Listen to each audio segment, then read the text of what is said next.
Welcome to the big bench daily. Mukhtar Ansari एक ऐसा नाम जिसे हिंदी बेल्ट में शायद ही कोई शख्स होगा जो नहीं जानता होगा।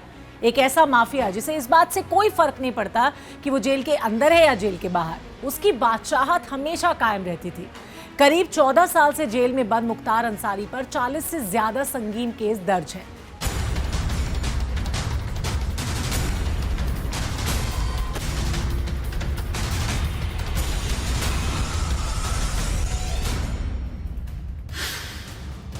लेकिन इन दिनों एक चर्चा जोर पकड़ रही है और ये कहा जा रहा है कि क्या मुख्तार अंसारी के अच्छे दिन आ गए हैं। ये सवाल क्यों उठा, पहले उसके पीछे की वजह जान लेते हैं। तो पहली वजह तो ये है कि मुख्तार अंसारी के भाई अफजाल अंसारी को जेल से रिहा कर दिया गया है। ये एकदम सच है। मुख्तार का भाई अफजाल काफी वक्त से जेल में बंद था। उसे गाजीपुर की MP MLA कोर्ट ने गैंगस्टर एक्ट में 4 साल की सजा सुनाई थी। इस मामले को अफजाल ने इलाहाबाद हाई कोर्ट में चुनौती दी थी, जिसके बाद हाई कोर्ट ने अफजाल की जमानत अर्जी को मंजूर कर लिया था और फिर उसे गाजीपुर जिला जेल से रिहा कर दिया गया। ना पिछले कुछ दिनों से योगी सरकार जिस तरह से मुख्तार और उसके करीबियों पे एक्शन ले रही थी ना, उससे मुख्तार काफी दुखी था। मगर भाई की रिहाई की बात सुन के मुख्तार खुश हो गया। तो सवाल ये उठा कि क्या मुख्तार के अच्छे दिन आ गए? इस सवाल के उठने की दूसरी वजह भी आप जान लीजिए। तो दूसरी वजह है मुख्तार अंसारी के बेटे का NDA का हिस्सा हो जाना। दरअसल मुख्तार अंसारी का बेटा अब्बास अंसारी बीजेपी के खेमे यानी NDA का हिस्सा बन चुका है। अब आप कहेंगे कैसे, तो मैं आपको समझा देती हूँ। वो ऐसे कि अब्बास अंसारी ने सुभाषपा पार्टी के टिकट पे मऊ से चुनाव लड़ा था। इस सीट पर अब्बास अंसारी ने जीत भी हासिल कर ली। मऊ की सीट से अब्बास अंसारी अभी भी विधायक है और उसके पहले इसी सीट से मुख्तार अंसारी लगातार 5 बार चुनाव जीत चुके थे। अब मुख्तार के बाद बेटे अब्बास ने यहीं से जीत दर्ज कर ली। अब्बास जिस पार्टी से विधायक हैं उसका नाम है सुभाषपा, वही पार्टी जिसके मुखिया कौन है? ओम प्रकाश राजभर। अब ओम प्रकाश राजभर ने NDA का दामन थाम लिया है तो जाहिर सी बात है कि अब्बास भी NDA का हिस्सा हो गया है।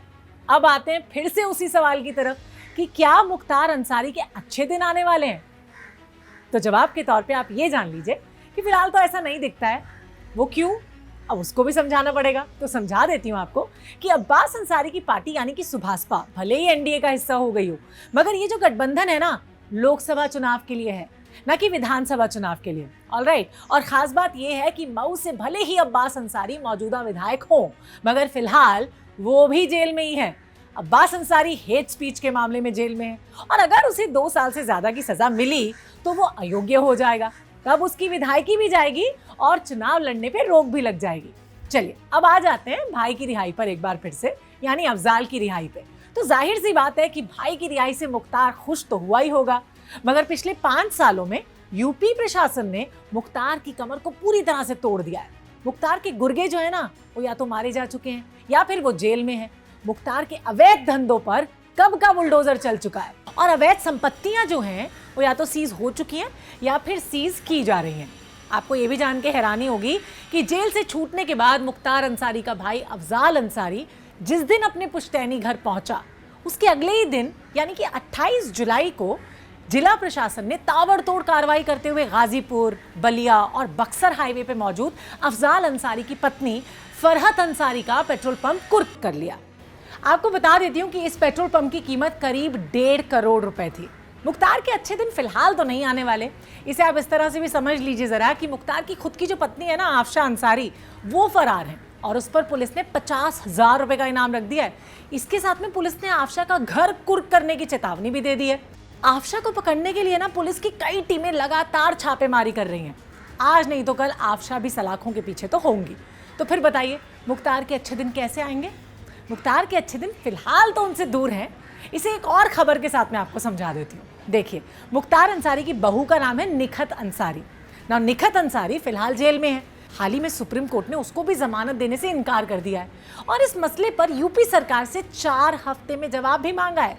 Let me tell you, Nikhat Bano पर चित्रकूट जेल में बंद अपने पति अब्बास से गैर कानूनी ढंग से मुलाकात करने के तो आरोप लगे ही हैं। इसके साथ साथ पति के खिलाफ गवाही देने वाले गवाहों को धमकाने, रंगदारी वसूलने, आपराधिक षड्यंत्र में शामिल होने और पति को ना जेल में सुविधाएं उपलब्ध करवाने के भी उन पर आरोप हैं।